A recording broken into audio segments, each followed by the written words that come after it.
The Vraxians had been disappointed when they first encountered humanity. Their scans showed beings who operated in a narrow band of environmental conditions, whose bodies were neither particularly strong nor well-armored, and whose primary evolutionary advantage appeared to be a curious social structure that relied heavily on cooperation, empathy, and emotional bonds. Such delicate creatures, Fleet Commander Zortak had said, mandibles clicking in what his species considered a smile.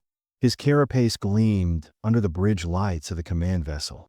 This will be the easiest integration yet. In the 50 stellar cycles since the Vraxian Imperium had begun its expansion, they had encountered 17 spacefaring species. 15 had been conquered through overwhelming force. 2 had been deemed worthy of client status. None had given them significant difficulty. The Vraxians' evolutionary path had been harsh. A high-gravity world with extreme temperature variations and predators that necessitated the development of natural armor.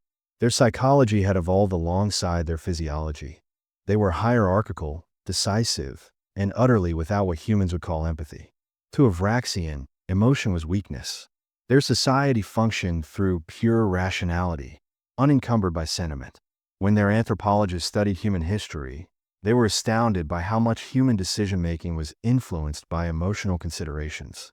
Even their leaders often made choices based on empathy rather than optimal outcomes. Begin standard integration protocols, Zortak ordered. Let's see how quickly they surrender when faced with real power. The Vraxian fleet moved into Earth's orbit, broadcasting their ultimatum across all frequencies in perfect English.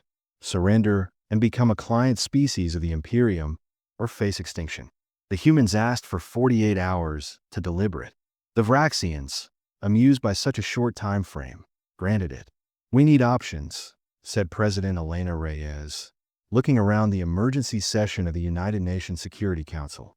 Military analysis suggests we cannot win a conventional war against their technology. The room was silent for a moment. Then General Wei Zhang spoke up. Madam President, I have a proposal. It's unorthodox. We're facing extinction, General. I think we're past orthodoxy. We can't match their firepower, but we might be able to match their psychology.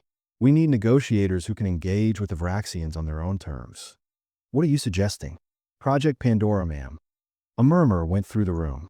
Project Pandora had been one of the most controversial classified programs in history, a cooperative effort between several nations to study whether certain psychological profiles might be beneficial in extreme diplomatic situations.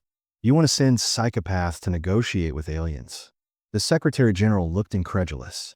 Not just any individuals with antisocial personality disorder, General Zhang clarified.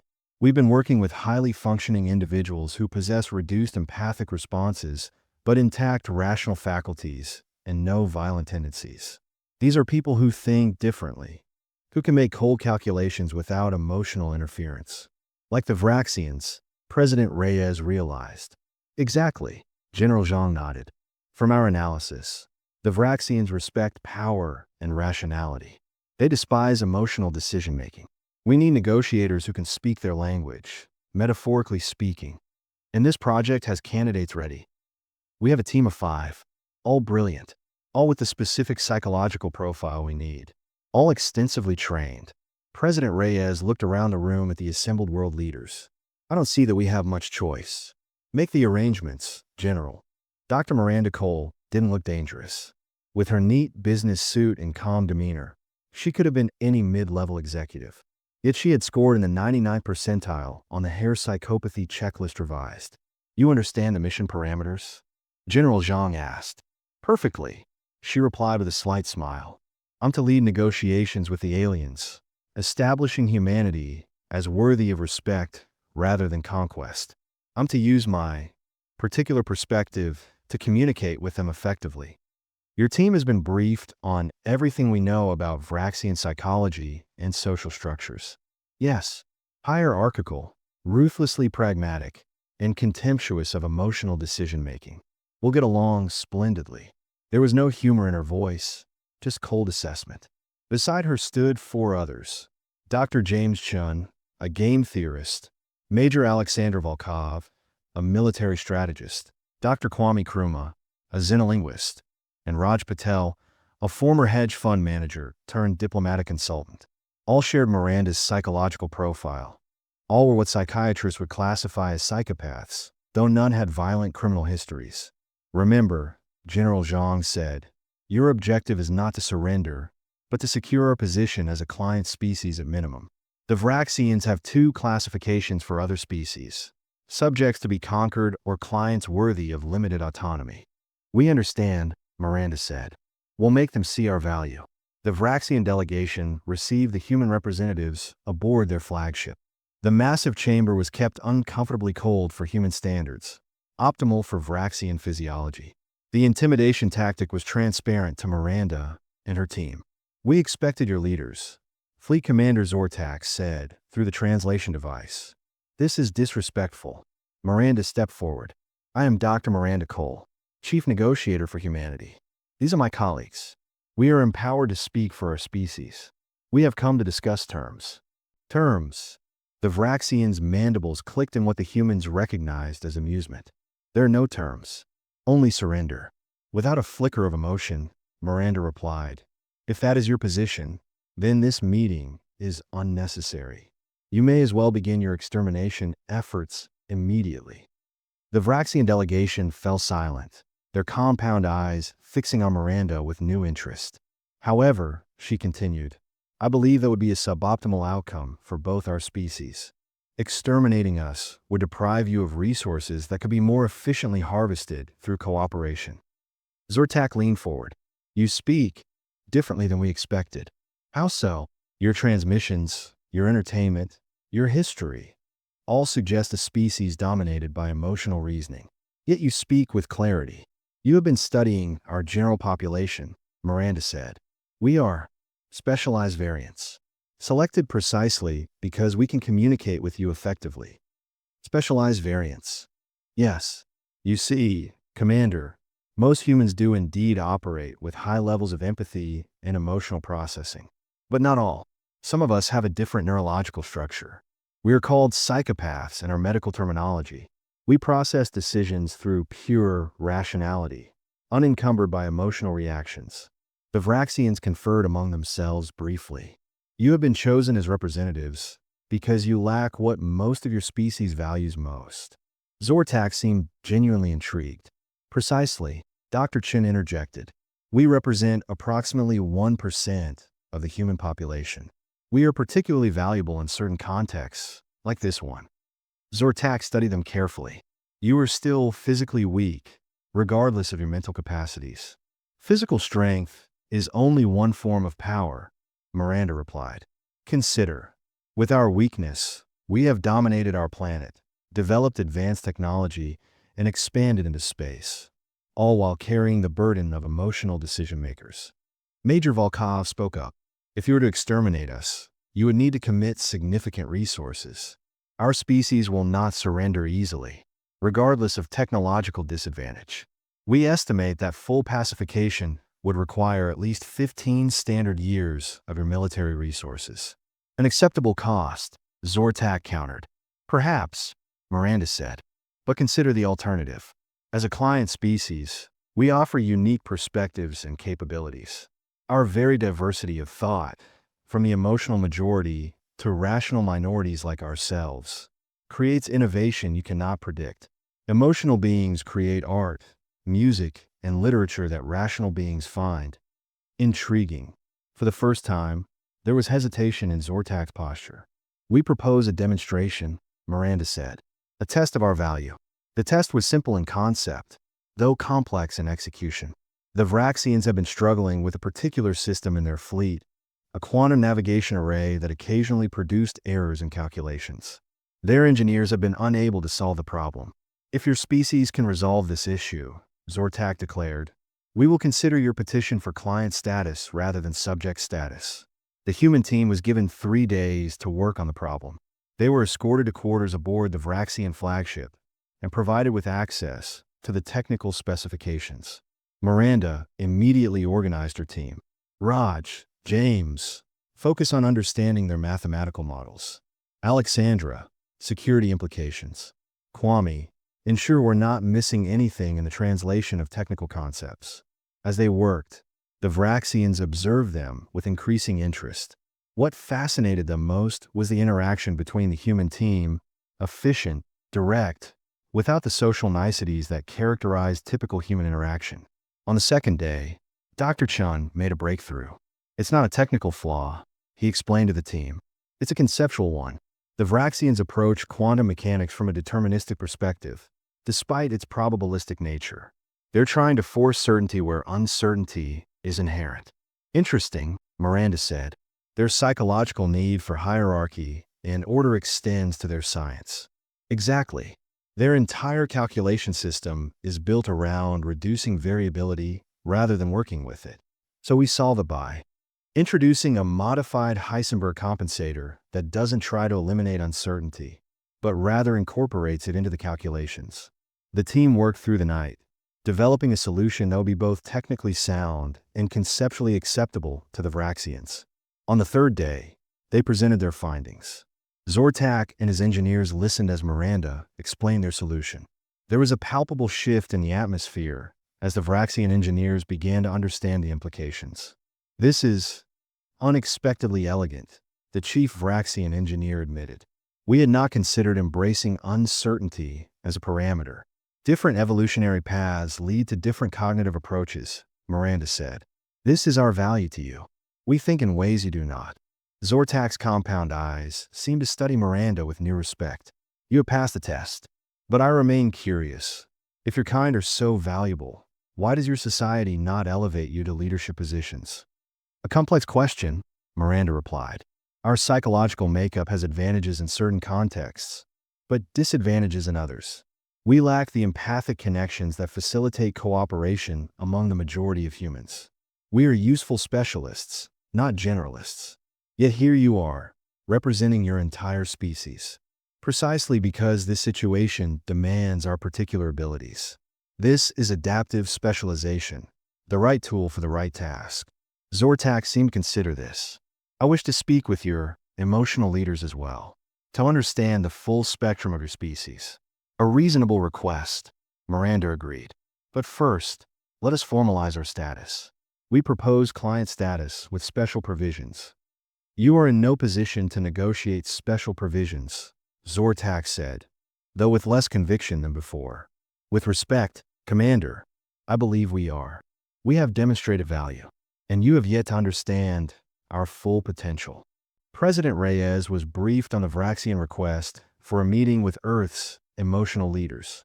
Dr. Cole believes this is a positive development, General Zhang reported. The Vraxians have accepted our solution to their technical problem and are showing curiosity about our species' diversity. So they want to meet normal humans now? The president asked. Yes, ma'am. Dr. Cole suggests a carefully selected delegation that can demonstrate the benefits of empathic thinking without appearing weak by Vraxian standards. And she believes this will work. She says, and I quote, they are experiencing cognitive dissonance. Their worldview classifies empathy as weakness, yet they cannot deny our accomplishments. This contradiction intrigues them. The president nodded. Assemble the delegation, and let's hope this works. The meeting between the Vraxian command and Earth's political leadership took place in neutral territory, a hastily prepared station in Earth orbit. President Reyes led a delegation that included the Secretary General, several heads of state, and key scientific leaders. What followed was the most extraordinary diplomatic exchange in human history. The Vraxians were initially dismissive of the emotional responses they observed in the human leadership, but became increasingly intrigued by the complex interplay between rational and emotional decision-making. Your species contains multitudes, Zortak finally declared. Those like Dr. Cole and her team we understand. They will make fine Vraxians. But you others, you make decisions that seem irrational yet yield unexpected benefits. Empathy is not weakness, President Reyes explained. It is another form of intelligence, social intelligence. It allows us to cooperate at scales that would be impossible through pure hierarchical structure. Yet you need the ones you call psychopaths, Zortak observed. Yes, the president acknowledged. For certain tasks, just as we need those with high empathy for others. Our diversity is our strength. The negotiations continued for days. The Vraxians, creatures of pure rationality, found themselves fascinated by a species that had evolved along such different lines, yet achieved spaceflight and advanced technology. 2 weeks after first contact, the Vraxian Imperium and Earth signed an unprecedented agreement. Earth would not be conquered or even made a conventional client state. Instead, a new classification was created: allied species. Miranda Cole and her team had secured humanity's future by demonstrating that different cognitive styles could be complementary rather than competitive. The Vraxians, ever practical, recognized the potential benefits of access to human creativity and innovation. As the Vraxian fleet prepared to depart Earth orbit, Zortak requested a final meeting with Miranda. "Your species confounds our expectations," he said. "We believed empathy to be an evolutionary dead end, a weakness to be purged through natural selection. Yet you have shown us that it can coexist with rationality." "Different environments select for different traits," Miranda replied. "Our planet's conditions made cooperation valuable, and yet it produced beings like you as well." "Every adaptation has its purpose," Miranda said. "Even we serve a function in human society, though not always a comfortable one." "You have given us much to consider," Zortak said. "Your species will be studied carefully by our xenobiologists." "As we will study yours," Miranda replied. "Knowledge flows both ways in an alliance." After the Vraxians departed, Dr. Cole and her team were debriefed at a secure facility. "You saved humanity," General Zhang told them. "We did what we were designed to do," Miranda replied without emotion. "We recognized their psychology and adapted accordingly." "The Vraxians respected you," the general observed. "They saw you as equals. They recognized kindred minds," Dr. Chun said. "Different evolutionary paths leading to similar cognitive structures." President Reyes entered the room. The team stood. "Humanity owes you a debt that can never be repaid," she said. "We require no payment," Miranda replied. This was an optimal outcome for all parties. The president studied them carefully. "You know, there's been debate about your place in society for centuries. Some have argued that your condition is purely detrimental, a disorder to be cured. Others have suggested that you persist in the population because you serve some evolutionary purpose." "And what do you believe, Madam President?" Miranda asked. "I believe today proved the latter theory correct," the president said. Without your unique perspective, we might not have survived this encounter." Miranda nodded slightly. "Every species needs diversity, even diversity that sometimes makes the majority uncomfortable." "Indeed," the president agreed. "The Vraxians thought humanity was weak because we are predominantly emotional beings. What they didn't understand, what perhaps we didn't fully understand until now, is that our strength lies in our diversity. Not despite those you call psychopaths, but because of them."